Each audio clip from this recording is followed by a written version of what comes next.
Good morning mga kamotmot. This is Remo the Vlog once again. Ayan, for today's video nga pala may rides tayo kasama ang Team Payagpag. Ayan, kanina pa ako naghahantay rito totally. Hinahantay natin sila. Kaso parang mamaya pa yata sila. Kaya ang ginawa ko, chat ko muna si Bro JC. Kasi nasa second meetup point na sila, which is sa bagong Kapitolyo ng Cavite. Sa 13 Martires Cavite. Ayan mga kamotmot. Hintayin lang natin sila ng konti. Dito nga ay nag-reply si Bro JC. Ngayon, nakapag-decide ako na puntahan na lang sila sa second meetup point, which is sa bagong Kapitolyo ng Cavite. Tara mga kamotmot, samahan nyo ako. And the same time, tagpuin na natin sila, Brother JC at si Brother Pablo. Dito na nga pala ako sa 13 Martires Cavite. Alam niyo ba mga kamotmot, hindi sana ako sasama sa rides na to. Kasi nag-aalangan ako sa motor ko dito sa Sniper 150 ko na si Viper. Kasi lusot ang clutch niya, at the same time yung gulong ko rito is medyo pudpud na. Kaya nag-aalangan ako. Pero syempre, riders tayo. Kaya kahit anong mangyari, tuloy pa rin tayo. Sasama pa rin tayo sa rides. Syempre, para makabanding na rin yung mga tropa and the same time ang buong Team Payagpag. Kasi ang rides na to is anniversary ride ng Team Payagpag. Mag-rides nga lang kami sa Cabiang Tunnel. At yun mga kamotmot, malapit na tayo sa second meet-up point namin dito sa bagong Kapitolyo. Ayan, ang bagong Kapitolyo ng Cavite. Dito sa 13 Martires. Ang ganda, diba?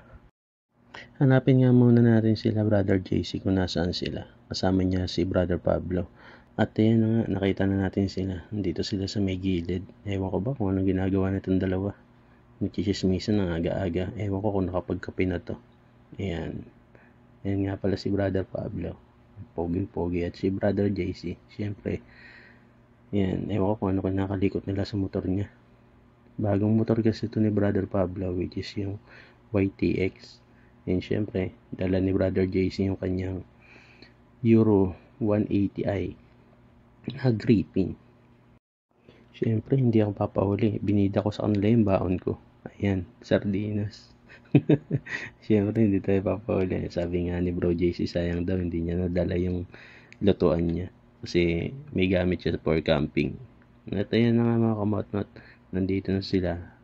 Dumating na yung ibang kasama natin sa rides na to. Sila Boss H. And siyempre, sila Subok Moto. At marami pang iba. Ayan, picture-picture muna bago umalis. Sa wakas, natapos din ang picture-picture namin dito sa bagong Kapitolyo ng Cavite. Ayan na nga. At lalarga na ang tropa. Siyempre, sama-sama tayo. Kasama nga pala natin ang Team Payagpag, ang ibang member. And siyempre, ang Atlo Ambassadors. Siyempre, nandyan sila Maestrang Mamimitik. At siyempre, sila Buladoy Rides, and iba pa. Marami tayong kasama mga kamotmot. At pasensya na nga pala, first time ko lang ito mag-dub ng ganito. Ewan ko nga, magugustuhan niyo yung boses ko.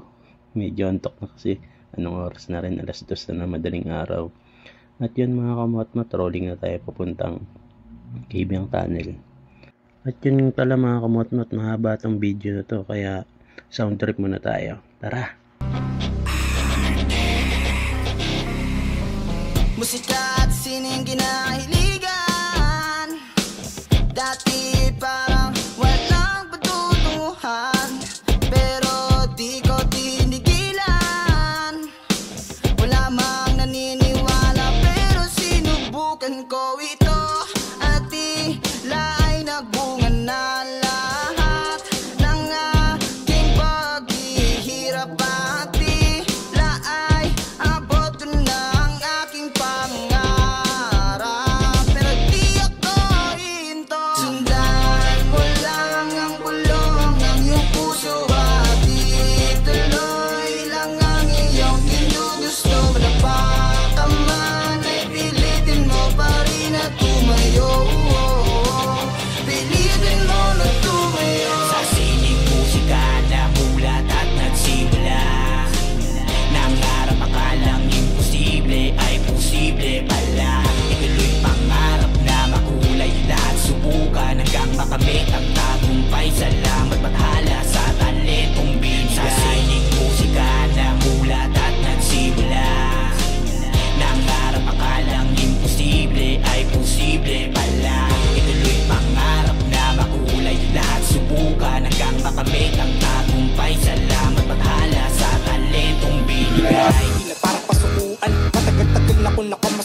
tinutukan.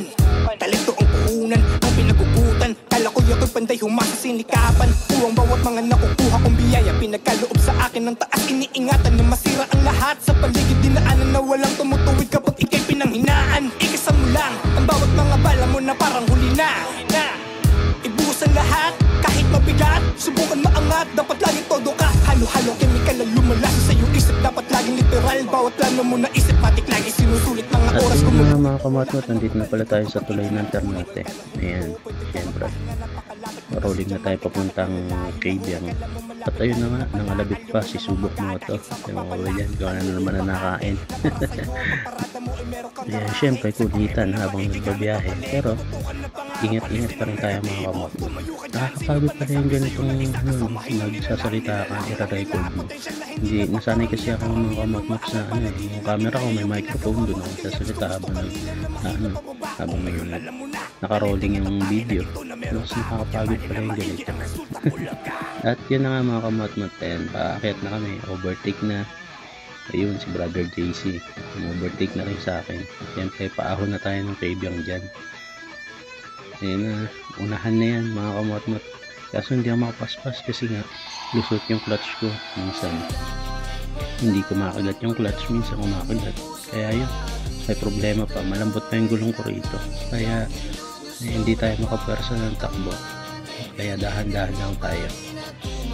Yun, syempre ayun na ang tropa, tulitan na. Ayan.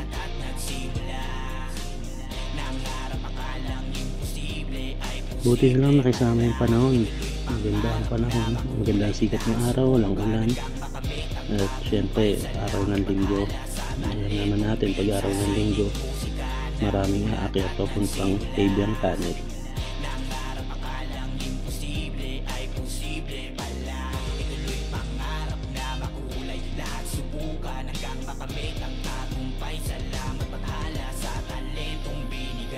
Ayan, ang ganda talaga ng panahon. Marami tayong nakakasabay na bikers, riders, at yung iba nagja-jogging pa.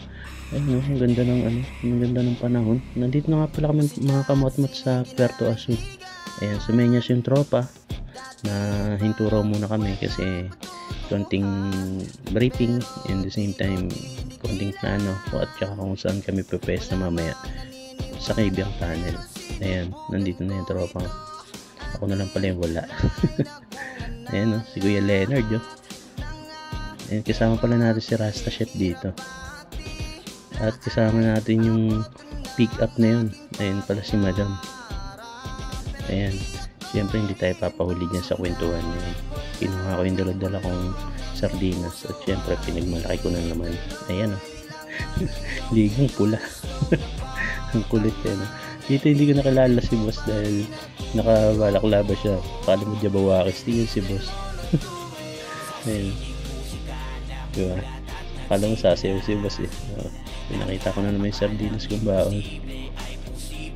Ayan, si Kuya JC, hindi ko alam kung anong pinipihit niya sa camera mount niya na nakakabit sa helmet niya.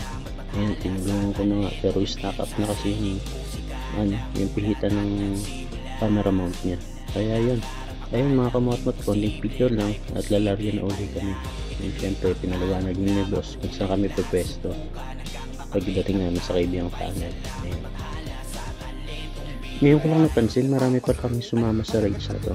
At syempre anniversary ride ng Team Peg-Pag. Kahit pa paano may tawid natin yung anniversary ride. Breakfast ride na rin ito mga kamatmat, konting banding, kwentuhan at tawanan. Siyempre ano pa bang gagawin natin pag nagsama-sama ang Team Peg-Pag? Kwentuhan at tawanan, siyempre asaran. Ayun, gear up na pala kami mga kamatmat. At lalarga na kami, pupunta na kami ng Kabyang Tunnel at pwesto kami ron sa last turn, yung tinatawag na view deck. Doon kami sa last turn pupunta, doon kami pwesto kasama ang buong Team Peg-Pag. Siyempre may picture petikeros pa tayo doon na i-interviewin. Ayan mga kamatmat, sana supportahan niyo itong page na to, Roy Motovlog 2.0, at syempre pasuporta na rin yung aking YouTube channel na Roy Motovlog 2.0. Ayan, maraming salamat mga kamotnot sa mga followers ko dyan at subscriber ko na patuloy na sumusuporta sa akin. And syempre, ayan, this is Wimoto Vlog. Lagi kong sinasabi sa inyo, simula noon hanggang ngayon, ingat mga kamotnot, ride safe, keep safe, and God bless. Easy life, easy ride. Wimoto Vlog. Peace out. Kita-kits sa susunod na episode.